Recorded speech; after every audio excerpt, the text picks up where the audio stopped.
Hi, my name is Joe. I'm here today with SilvioMicali, the founder of Algorand. Silvio, how are you doing today?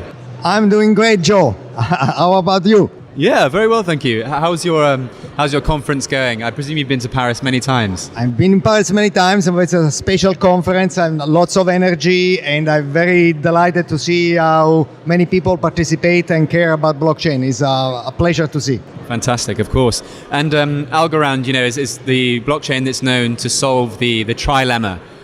Would you be able to explain to viewers the importance of, firstly, the trilema and what it means to solve it? Okay. The trilema famously stated that no blockchain could be at the same time secure, decentralized, and scalable. Now, why is this important? It's important that the trilema is false, because were it to be true, do you want to sacrifice security? No. Do you want to sacrifice scalability? No, unless you want to have a blockchain for friends and family only.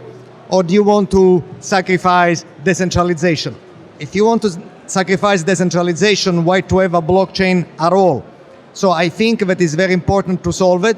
It required some more mathematics, and the idea that we had to have a cryptographically fair lottery, that somehow everybody which has a one algo has a chance, equal chance to be selected for, say, 1,000 token committee who is in charge of one block, and the next block is a different randomly selected 1,000 token committee. And so this is scalable because of a selection takes a microsecond, and if you are selected, you propagate a proof of being selected, mathematical, very easy and easily checkable and very short proof, and together with your opinion about the block. And why is this secure? Because nobody knows in advance who is going to be selected. Okay. And therefore, nobody can corrupt in advance anybody. And by the way, everybody is also secretly selected, and only you know that you've been selected when you propagate your winning ticket, your proof that you are part of the committee of this block, and your opinion about the block. So once it becomes publicly known who you are, it's too late to corrupt you, because whatever you had to say, your winning ticket and your opinion about the block is virally propagated through a network, and nobody can put this into the bottle, no more than the US government or any other government can put back in the bottle a message virally propagated by, say, WikiLeaks. Very good. Wow, okay. Quite an education for us, Silvio. Thank you very much. And of course, one of the other key things about Algorand is that it's a proof-of-stake blockchain. Now, yes. This year is the year when the world's second biggest blockchain, Ethereum, is supposedly moving from proof-of-work to proof-of-stake. Now, Algorand was built specifically on proof-of-stake. Firstly, why did you build on proof-of-stake? And secondly, what does it mean now that Ethereum is moving from POW to POS? All right. A lot to unpack, Joe, but let's do it one by one. Sure. First of all, proof of stake is a portfolio of approaches. There is a delegated proof of stake. There is a bonded proof of stake. Blah, blah, blah, blah. The Algorand version is a pure proof of stake, which is really very different. Okay. Why did we choose pure proof of stake? Because of two things. First of all, it's green. In fact, Algorand is the most powerful and sustainable blockchain there is, and I think this is very important in the world. And actually, our version of proof of stake, pure proof of stake, is really decentralized. Because if you ask me, delegated proof of stake, you select a bunch of people, an elite club, and you hope that they will remain honest for the foreseeable future.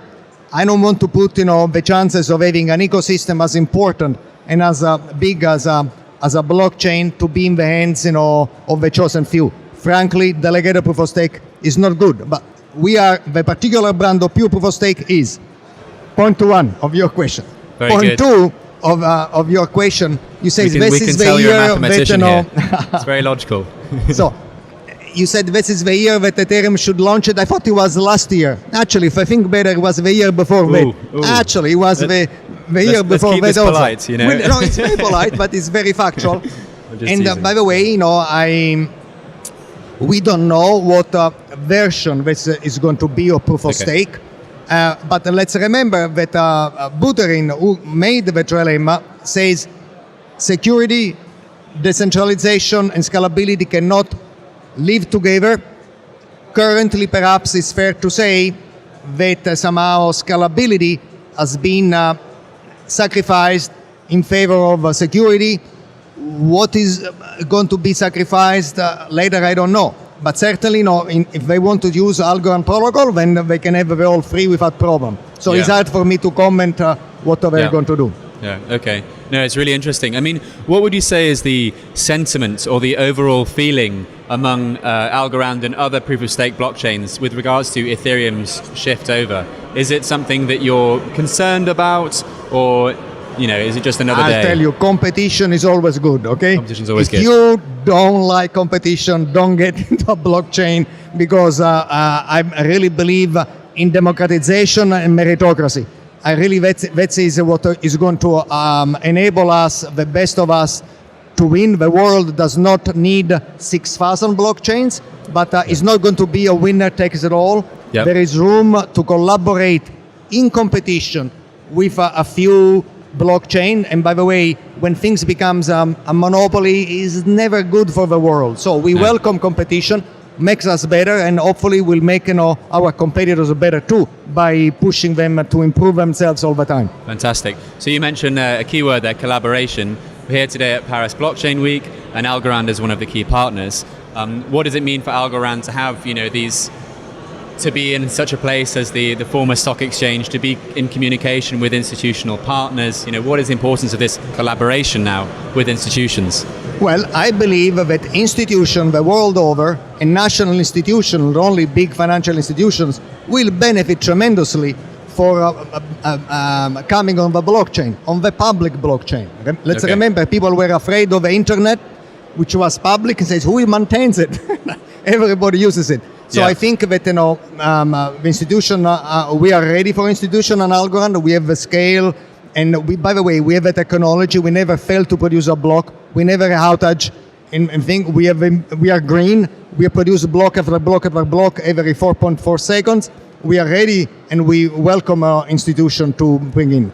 And in this environment like the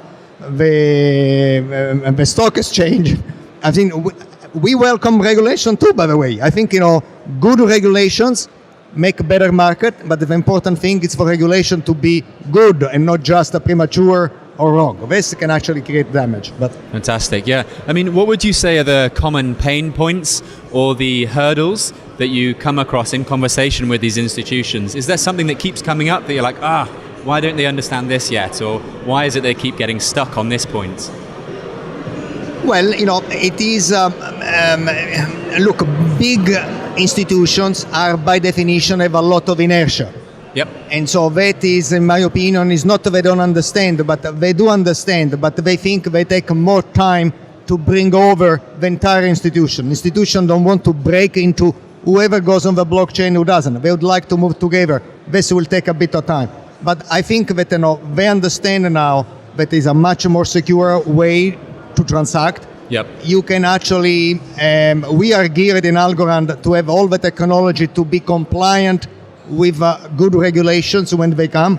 I believe clarity is always welcome. But I think the security, the cost of the transaction going down, and really the ability to have settlements in seconds with finality rather than in 2 days should be appreciated by everybody. Yeah, absolutely. Okay, so let's look forward. Let's consider your vision for the sector. I mean, we're sat here next to a bear. I mean, the Cointelegraph teddy bear. It's no sign that we're in a bear market, okay? It's just a nice emblem. Yeah, yes, exactly. What are you most looking forward to in 2022, 2023? Well, what is going to happen in 2023? First of all, we are going to deploy even more and better technology, and we are going to even increase our scalability in expectation of what is going to come. Okay. I think this is going to be the year in which speculation will disappear, and real world use of the blockchain will start. Big institutions, nations, and even new institutions that have really the blockchain and this technology brings into existence. Okay. So we are going to be not anymore of a speculation, but actually real use cases. Okay. And in my opinion, for this, it's important that technology ought to be stellar. Yep. Because, when you hear about outage, 12 hours a month, if the blockchain is down today and my blockchain is for speculation only, say, who cares? I speculate tomorrow. Yes. But if a real application, healthcare application, financial application, it better be that the service is always up 24/7. In fact, every few seconds, a new block, and life continues with prosperity and opportunity for all. Yeah, it feels like we're on that cusp of speculation becoming real life use case, right? Yes.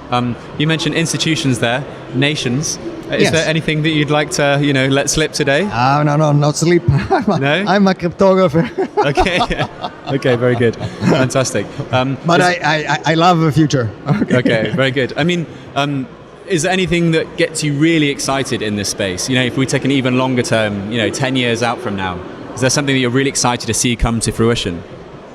So, I believe ultimately what makes me excited about this entire field, Joe, is really the democratization of finance. Okay. So I really think that I'm here, we are here, but I certainly am here with Algorand to make sure that the person on the street, the common person on the street, has access to the same extremely sophisticated financial tool at a fraction of the actual cost that right now only the elite has. That for me is what is going to unlock really opportunities for everybody and the growth of everybody else. Because I think we are getting sick and tired of the concentration of wealth, and I think the blockchain can actually level the playing field by creating a platform where everybody is welcome. It's very low cost, very secure. I think that is the real excitement for this field. There are all kinds of users. I want to save the planet. We certainly want to help the planet. But this, to me, is the human-centric version of it. Is the democratization of finance is really a big win for us. Yeah, it cannot be overstated, can it? It's that important. Wealth concentration and the climate, of course.